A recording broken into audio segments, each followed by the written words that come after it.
Hi అండి. చూసేవాళ్ళు కొంచెం సబ్స్క్రైబ్ చేసుకోండి ప్లీజ్. అలాగే లైక్స్ చేస్తే వీడియో ముందుకు వెళ్తుంది. ఇది ఎక్కడికి వెళ్తున్నాం అనేది చూసి చెప్పండి. అయితే నేను చెప్పాను కదా స్టోరీ, దానికి కంటిన్యూ అనమాట, పార్ట్ 2 ఇది. రామయ్య సోమయ్య అని చెప్పాను కదా. రామయ్య ఏంటంటే ఉన్నంతలో బ్రతుకుతూ తను తక్కువ చదువుకున్నాడు. ఏదో సొంతంగా పని చేసుకుంటూ వచ్చిన డబ్బులతో హ్యాపీగా గడుపుతున్నాడు. ఇక సోమయ్య డిగ్రీ పైనే చదివాడు. సోమయ్య పట్నం వచ్చేసి సొంతంగా వ్యాపారం పెట్టుకుని స్నేహితులతో డబ్బు ఆస్తి అన్నీ సంపాదించాడు.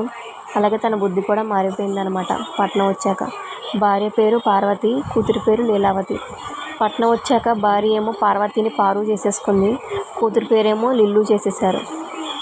వాళ్ళు అసలు ఇంట్లో వండుకుని తినే తక్కువ, బయట ఎక్కువ బయట తిరగడం, అక్కడికి ఇక్కడికి వెళ్ళడం, ఇదే వాళ్ళ కల్చరు. అయితే ఒకరోజు ఏమవుతుందంటే రామయ్య పొలం పనులు చేసుకుంటుంటే తనకి ఫోన్ వస్తుంది.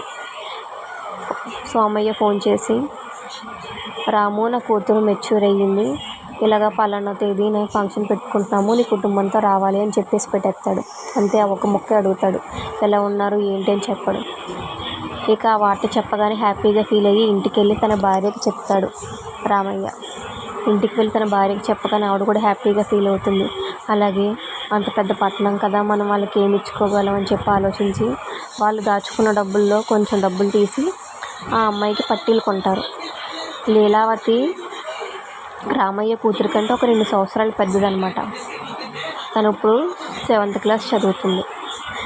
పట్టీలు కొని పట్టుకెళ్దామని చెప్పేసి బీరువాలో దాచుకుంటారు. నెక్స్ట్ పార్ట్లో పెడతాను మిగిలిన స్టోరీ. సబ్స్క్రైబ్ చేసుకొని లైక్స్ చేయండి.